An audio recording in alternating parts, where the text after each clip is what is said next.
안녕하세요. 반갑습니다.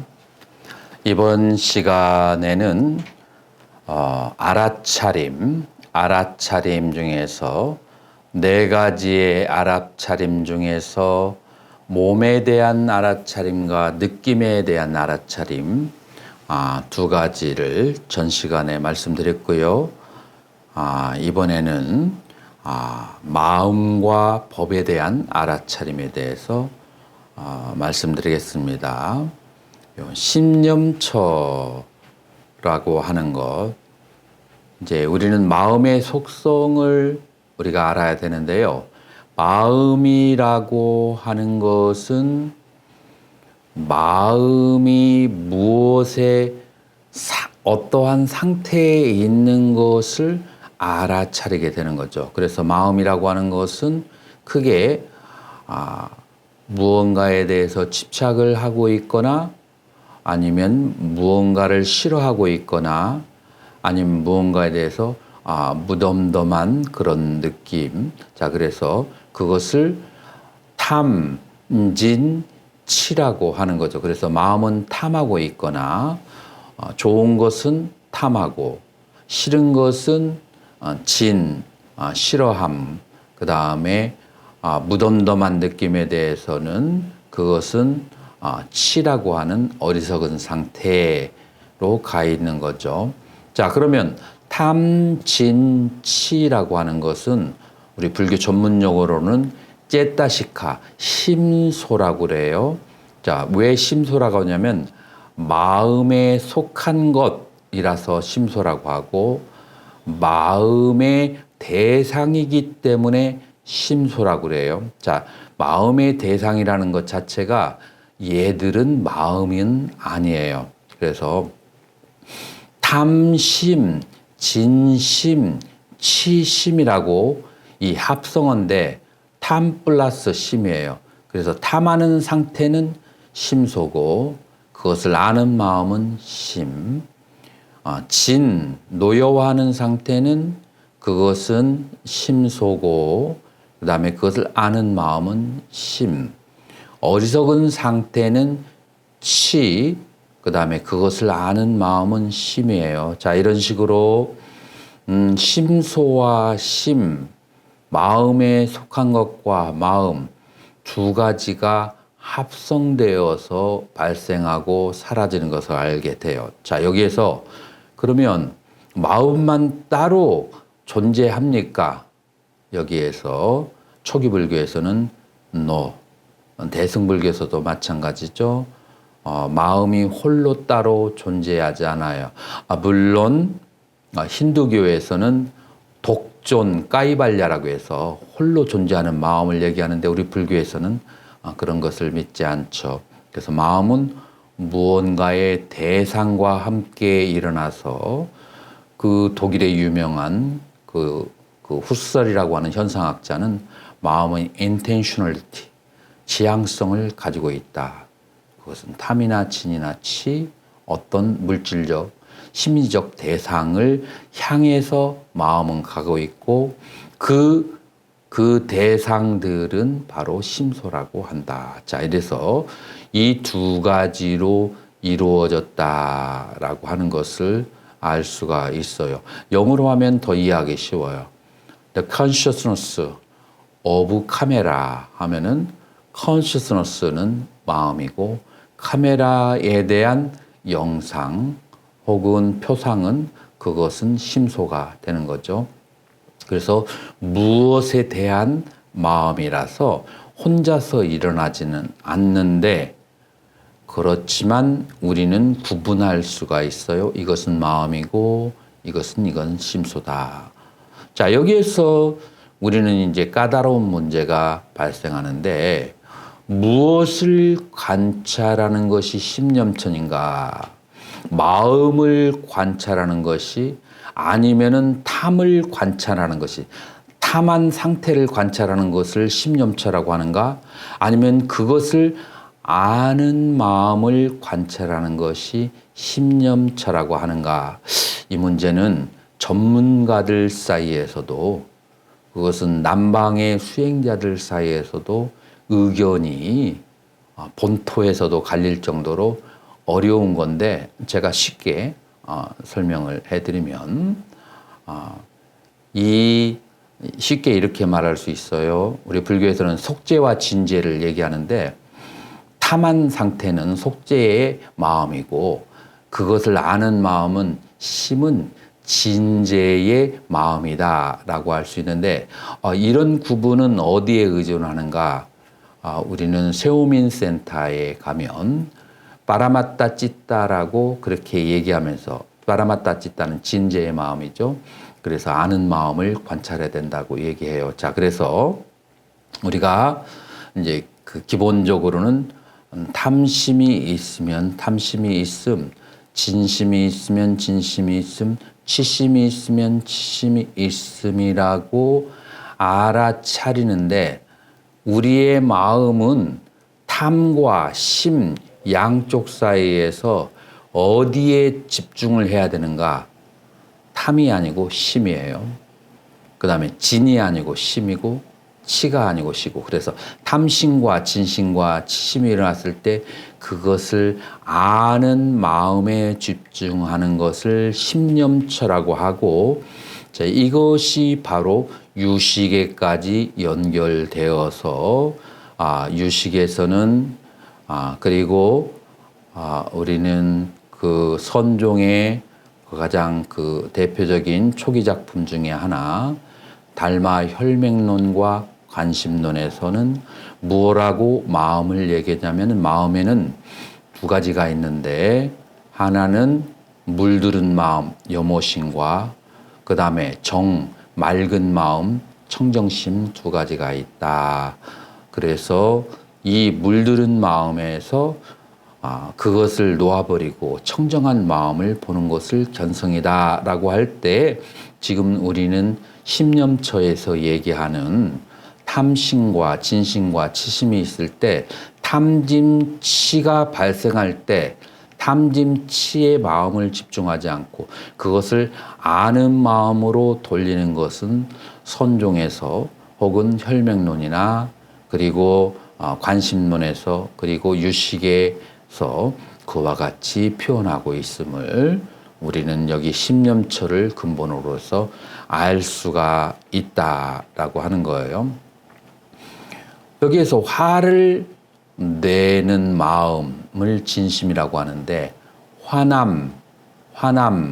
화남하고 계속해서 알아차리게 되면 처음에는 화남을 보지만 두 번째는 화남이라고 하는 이름을 보게 되고 세 번째로는 화남을 아는 마음을 보게 돼요. 그래서 세 번째 단계에서는 아는 마음으로 돌아오는 거죠. 자, 이렇게 해서 모든 정신적인 상태가 그것이 탐진치에 혹은 좋아할 만한 어떤 정신적인 상태와 싫어할 만한 어떤 정신적인 상태가 왔을 때 그것을 알아차리고 그것을 아는 마음으로 돌아오는 것, 그것이 바로 심념처라고 그렇게 말할 수가 있습니다.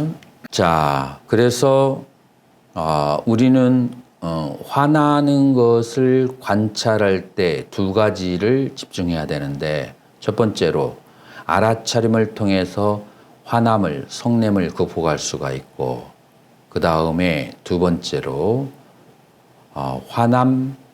화남이라고 알아차려서 화나는 상태가 발생하고 화남이라고 하는 알아차림도 일어나고 화남이 사라지면서 화남이 사라짐이라고 하는 알아차림도 있어요. 그래서 화남의 생멸과 화남에 대한 알아차림의 생멸, 다시 말해서 무상함, 일어났다 사라지는 무상함에 대해서 자각하는 것, 이 두 가지가 바로 심념처의 본질이다라고 하는 거예요. 첫 번째로는 성냄을 극복할 수 있고 두 번째로 성냄의 본성이라고 하는 것은 그것은 무상한 것이고 무상하기 때문에 무자성이고 무자성이기 때문에 무아라서 집착할 만한 대상이 없다. 그래서 전전 시간에 말씀드린 것처럼 이 무아에 대한 자각과 깨달음을 통해서 모든 번뇌와 고통이 사라지게 되는 것이고, 그러기 위해서는 이 정신적인 현상들을 다 알아차려야 된다라고 말할 수 있습니다. 네 번째로는 법에 대한 알아차림, 법념처라고 그렇게 하는데요. 자, 이 법념처라고 하는 것은 마음의 대상, 정신적인 그리고 육체에 대한 현상들을 알아차리는 것들을 법념처라고 하는데, 첫 번째 법념처를 수행하는 것은 5가지 심리적인 장애를 관찰하는 것이다. 첫 번째가 오욕락이죠. 그래서 까마찬다라고 하는데, 감각적 욕망인데, 감각적 욕망이 5가지예요. 색성향 미초, 보이는 대상, 소리, 냄새, 맛, 감촉의 5가지 대상에 대해서 욕망을 가지게 되는 거죠. 자, 그러한 대상 두 번째, 부야바다라고 하는 것은 성남 또는 악의, 그거에 대해서 알아차리고, 세 번째로는 우리는 혼침이나 수면이 발생하는데, 우리는 혼침과 수면도 알아차림의 대상이다.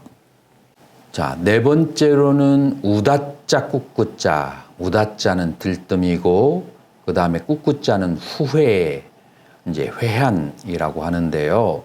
이 후회라고 하는 것은 무엇이냐면 2가지가 있는데, 과거에 했던 행위에 대한 후회가 있고, 해서는 안 될 것에 대해서 한 후회가 있는 거죠.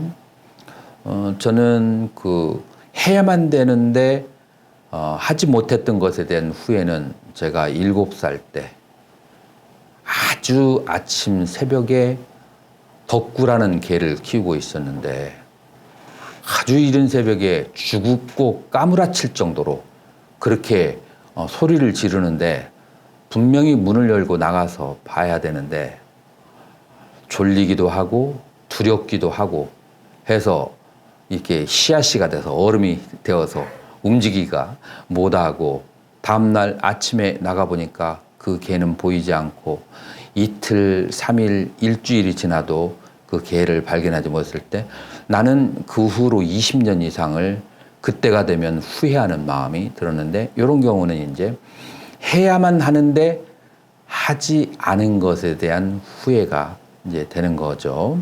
자, 그리고 이제 해서는 안 될 것을 하는 경우는 부부간에 30년, 40년 행복하게 잘 살다가 결정적으로 상대방에게 치명적인 말을 해서 그 자리에서 갈라서는 경우도 있는 거죠.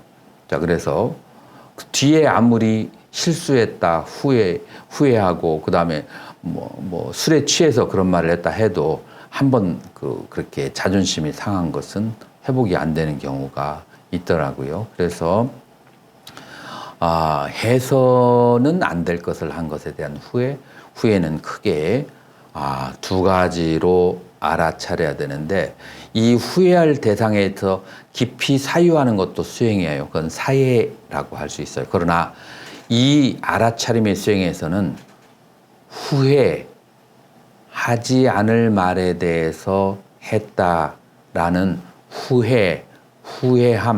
후회함이라고 하는 대상화에서 알아차림을 하고, 알아차림의 대상과 알아차리는 주체를 분리하는 것이 중요하죠. 자, 이것을 나중에 후기의 유식에서는 견분과 상분으로 그렇게 나누고, 그것을 자각하는 것을 자중분이라고 하는데, 이것도 전부 바로 이 사띠에 대한 수행에서 나온 용어다. 자, 그래서 알아차려야 될 대상, 후회는 상분이고, 알아차림은 견분이고, 그와 같은 것을 아는 마음은 자중분이다. 자, 이것이 바로 이 사띠의 수행에서 나오는 다른 용어일 뿐이죠. 그래서 후회에 대해서도 알아차려야만 되고, 우다자라고 하는 것은 들뜸이라고 그렇게 하는데, 우리는 마음이 들뜨게 되면은 과거에 있었던 많은 일들에 대해서 생각을 하게 되고, 그 다음에 미래의 일에 대해서 생각을 많이 하게 돼요. 그러면은 이것은 들뜸 때문에 오는 거예요. 그래서 마음이 헤매는 거거든요. 과거와 미래 속에 헤매는 거예요. 그래서 자, 이런 경우는 헤맴이라고 알아차리고, 헤맴이라고 하는 것은 대상이 알아차릴 대상, 헤맴을 아는 마음. 자, 이렇게 해서 우리는 네 번째 들뜸과 해안이라고 하는 것도 알아차려야 되고, 우리는 의심에 대해서도 알아차려야 돼요. 만약에 우리가 무아, 오온무아, 재범무아라고 했어도 이런 정신적인, 신체적인 그 생멸의 현상을 있는 그대로 알지 못하게 되면 무아에 대해서 아무리 불자라고 해도, 아무리 출가 생활을 오래 해도 의심을 가질 수가 밖에 없는 거예요. 그래서 이런 생멸의 상태를 직접 눈으로 봐야 오온무아라고 하는 것을, 여기에는 오온이라고 하는 것이 끊임없이 다섯 다리를 가진 선풍기처럼 일어나고 사라질 뿐이고, 여기에 나라고 없다는 것을 직접 눈으로 보아야만 하는 거죠. 자, 그렇게 해서 의심으로부터. 자, 우리는 수행을 하다가 지나가다가 옛날에 우리가 들었던 냐나무스크리의 그런 아주 아름다운 음악을 듣게 되면 그 음악을 들으면서 회상에 잠기죠. 그리고 그 음악을 다시 집에 들어와서 들으려고 하죠. 자, 여기에서 우리는 무엇을 알아차리냐면은 아름다운 소리에 대해서 욕망이 생긴 거예요. 그래서 욕망이라고 알아차려야 돼요. 그리고 다음에 들음이라고 알아차리고, 그래서 모든 정신적인 현상과 신체적인 현상들을 이름을 붙여서 알아차려야만 돼요. 알아차림이 없으면 계속해서 좋은 음악은 듣고 싶고, 싫은 음악은 도망치고 싶고, 싫은 음악을 틀은 사람에게 미워하는 마음이 발생하게 되는 거죠. 자, 그래서 이와 같은 알아차림이 계속해서 진행되어질 때 싫음과 좋음, 잡음과 밀쳐냄이라고 하는 두 가지로부터 벗어나게 되는 거죠. 자, 우리는 혼침과 수면이라고 하는 것들은 이제 수행자들에게 오랜 친구죠. 수행자뿐만 아니라 우리 인생에 있어서 모든 인간들, 동물과에 속하는 모든 짐승들의 그 오랜 보시예요. 자, 그런데 우리는 혼침과 수면에 빠져 있으면 집착하게 돼요. 그래서 이 혼침이 오게 됐을 때 혼침이라고 대상화해서 알아차려야 돼요. 그래서 혼침에 들어가는 것이 아니라 혼침이라고 알아차리면, 그러면 정신이 다시 성성해지죠. 그래서 우리는 혼침은 당연한 것이 아니고, 그것은 대상화해서 알아차려야 돼요. 다만 알아차림이 굉장히 강해야 잠으로부터 자유로워질 수가 있는 거죠. 그래서 혼침이 왔을 때 계속 알아차림을 그렇게 해야만 되는 거죠. 자, 그래서 이 들뜸과 해안이 왔을 때는 헤맴이라고 그렇게 알아차리고, 불법성 삼보와 인과에 대해서, 오온무아에 대해서 의심이 생기면 의심이라고 그렇게 알아차리는 것, 이런 것을 무엇이라고 하느냐? 법념처. 여기서 법이라고 하는 것은 마음의 대상에 대해서 따라가면서 알아차림의 확립이 바로 담마누빠사나 사티빠따나라고 그렇게 하는 것입니다. 자, 이것으로 마치도록 하겠습니다. 성불하십시오.